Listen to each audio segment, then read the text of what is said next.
ভালোবাসা অন্তরের মধ্যে নাই। আজকে দুনিয়ার জমিনের মধ্যে আল্লাহর রাসূলের মুহাব্বত যদি অন্তরের মধ্যে থাকে গো, ওই মানুষটা আমার আল্লাহর জান্নাতের মধ্যে চলে যাবে। জোরে কোন সুবহানাল্লাহ।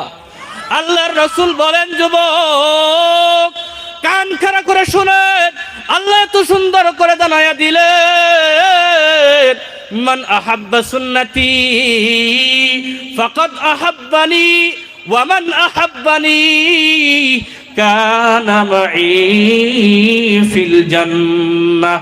জোরে কোন সুবহানাল্লাহ। নবী আমার জানায়া দেয়, মান আহাব্বা সুন্নতি, পৃথিবীর বুকে আমার উম্মত যদি আমার সুন্নতকে মুহাব্বত করতে পারলো, কোন মানুষ যদি, কোন উম্মত যদি আমার নবীর সুন্নতকে মুহাব্বত করলো, মান আহাব্বা সুন্নতি ওয়া মান আহাব্বানি, ওই মানুষটা আমাকে মুহাব্বত করলো, ওয়া মান আহাব্বানি কানা মাই ফিল জান্নাহ। জোরে কোন সুবহানাল্লাহ। পৃথিবীর বুকে কোন মানুষ যদি নবীর সুন্নতকে মুহাব্বত করলো, নবী বলেন ওই মানুষটা আমাকে মুহাব্বত করলো, আর যে মানুষটা আমাকে আমি নবীকে মুহাব্বত করলো, ওই মানুষটা আমি নবীর সঙ্গে জান্নাতে চলে যাবে। জোরে কোন সুবহানাল্লাহ।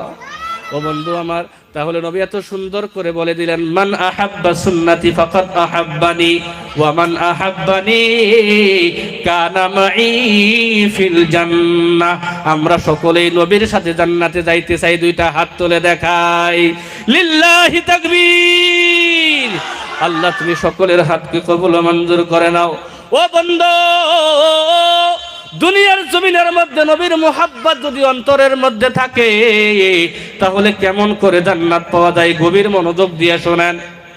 সহিহ বুখারী শরীফের বর্ণনা নাম শুনছেন নাই? সহিহ বুখারী শরীফ, বুখারী শরীফ নাম শুনছেন না নাই? সহিহ বুখারীর বর্ণনা, আল্লাহর নবীজি একটা খেজুর গাছের টুকরার উপরের মধ্যে বর দিয়ে খুতবা দিতেন, বসে বসে খুতবা দিতেন। একদিন একজন সাহাবা এসে বললেন, নবী গো, ও নবীজি, আমি আপনার জন্য একটা মেম্বার তৈরি করতে চাই। আপনি কষ্ট করে খেজুর গাছের উপরে ভর দিয়ে, খেজুর গাছের উপরে বসে বসে গো নবী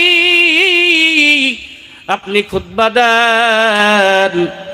নবী গো, আমার বড় কষ্ট হয়, আপনার জন্য আমি একটা মেম্বার তৈরি করব। জোরে কোন সুবহানাল্লাহ। নবীজি অর্ডার দিয়ে দিলেন, যাও সাহাবী, তুমি আমার জন্য মেম্বার তৈরি করে নিয়ে আসো। মেম্বার তৈরি করা হলো। মসজিদে নববীর মধ্যে যখন